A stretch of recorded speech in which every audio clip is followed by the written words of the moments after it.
Chennai central railway station पर Bengaluru Guwahati express के 2 डिब्बों में सिलसिलेवार 2 बम विस्फोट हुए, जिसमें आईटी कंपनी में काम करने वाली एक युवती की मौत हो गई और 14 अन्य घायल हो गए।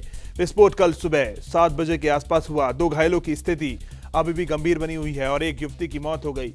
पुलिस ने एक डिब्बे में छिपे संदिग्ध को गिरफ्तार किया है। रेलवे पुलिस ने मामला दर्ज कर आगे कार्रवाई शुरू कर दी है।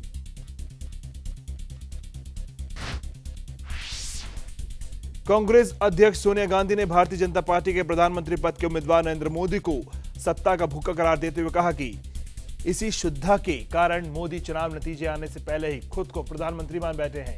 सोनिया ने यह कांग्रेस प्रत्याशी विनय कुमार पांडे के समर्थन में आयोजित चुनावी जनसभा में मोदी पर जमकर हमले किए। उन्होंने कहा कि मोदी पर सत्ता की लालसा का खुमार ऐसा चढ़ गया है कि चुनाव परिणाम आने से पहले ही वो खुद को प्रधानमंत्री मान बैठे हैं।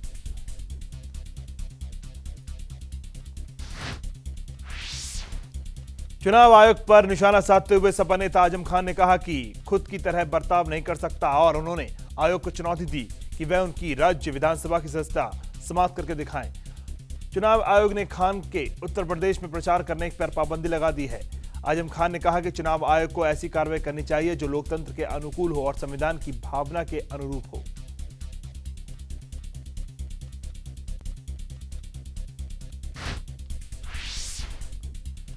वित्त मंत्री पी चिदंबरम ने कहा कि चुनाव आयोग द्वारा गलती करते पकड़े गए पर मोदी को चुनाव आयोग को माफी भेज देनी चाहिए। चिदंबरम ने यहां कांग्रेस मुख्यालय में संवाददाताओं से बातचीत करते हुए कहा कि जब कोई गलती करते पकड़ा जाता है तो सम्मानपूर्ण बात यह है कि माफी भेज दे।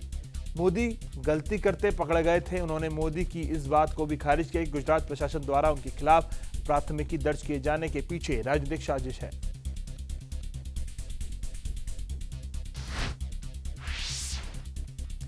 भाजपा के राष्ट्रीय अध्यक्ष राजनाथ सिंह ने लालू प्रसाद से पूछा कि देश में महंगाई और भ्रष्टाचार के लिए जिम्मेदार कांग्रेस को वो समर्थन क्यों दे रहे हैं। मुजफ्फरपुर में एक जनसभा को संबोधित करते हुए राजनाथ ने लालू से पूछा कि क्या उन्हें ये जानकारी नहीं है कि अगर महंगाई की सबसे अधिक मार किसी को झेलनी पड़ी है वो है गरीबों, किसानों, मजदूरों और वेतनभोगी कर्मचारियों को झेलनी पड़ती है, फिर भी वह कांग्रेस को अपना समर्थन दे रहे हैं।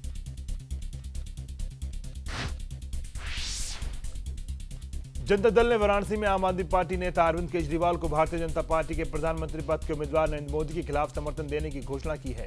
जेडीयू नेता केसी त्यागी ने बताया कि पार्टी ने अपना समर्थन आपको समर्थन देने का फैसला किया है क्योंकि केजरीवाल देश में पूंजीपतियों और सांप्रदायिक संगठन का विरोध कर रहे हैं। त्यागी ने कहा कि जेडीयू अध्यक्ष शरद यादव वाराणसी में केजरीवाल के लिए प्रचार करेंगे, जहां तीसरे मुख्य उम्मीदवार के रूप में कांग्रेस के अजय राय हैं। 2 प्रमुख हिंदू धर्मगुरुओं ने वाराणसी से लोकसभा चुनाव लड़ रहे भाजपा के प्रधानमंत्री पद के उम्मीदवार नरेंद्र मोदी के खिलाफ प्रचार करने की घोषणा की है। पुरी ने शंकराचार्य और द्वारिका से शंकराचार्य स्वामी स्वरूपानंद सरस्वती ने वाराणसी में मोदी का विरोध करने की योजना बनाई है। स्वामी देवतीर्थ ने कहा कि वह धर्मगुरुओं से नरेंद्र मोदी का विरोध करने को कहेंगे।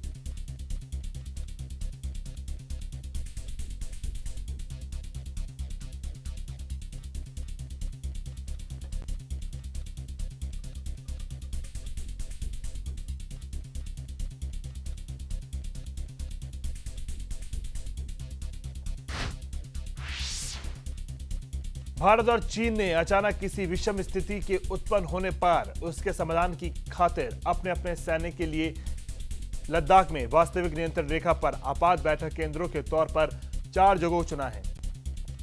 सूत्रों ने बताया कि चुमार और डैशमोक सहित इन 4 जगहों को दोनों पक्षों के बीच हाल ही में हुई बातचीत के दौरान चुना गया। उन्होंने बताया कि अंतिम निर्णय किए जाने से पहले और विचार विमर्श किया जाएगा। आपको बता दें कि संयुक्त सचिव रैंक के एक अधिकारी की अध्यक्षता में एक भारतीय प्रतिनिधिमंडल चीन गया था।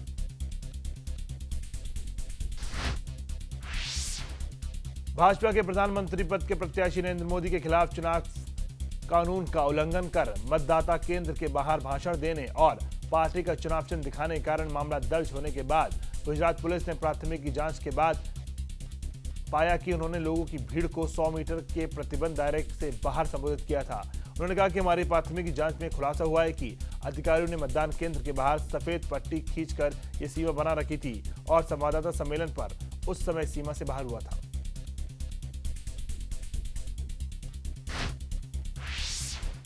भाजपा नेता अरुण जेटली ने नरेंद्र मोदी के खिलाफ प्राथमिकी दर्ज कराने के चुनाव आयोग के आदेश पर सवाल खड़ा किया और कहा कि आयोग ने हड़बड़ी और नाराजगी में कार्रवाई की और उसके द्वारा की गई व्याख्या संवैधानिक प्रावधानों का उल्लंघन हो सकती है। जेटली ने कहा कि चुनाव आयोग ने व्यापक दृष्टिकोण पर ध्यान नहीं दिया और मांग की कि मतदान केंद्रों के क्षेत्र को परिभाषित किया जाए, क्योंकि मोदी मतदान के बाद मीडिया को बाइट देते समय मतदान केंद्र के अंदर नहीं थे, जैसा कि देश भर में अन्य जगहों पर अन्य नेता करते हैं।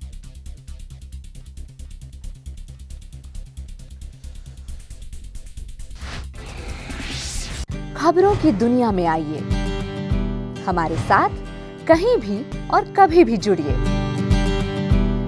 हम मिलेंगे फेसबुक पर, हम दिखेंगे यूट्यूब पर, हमें फॉलो कीजिए ट्विटर पर।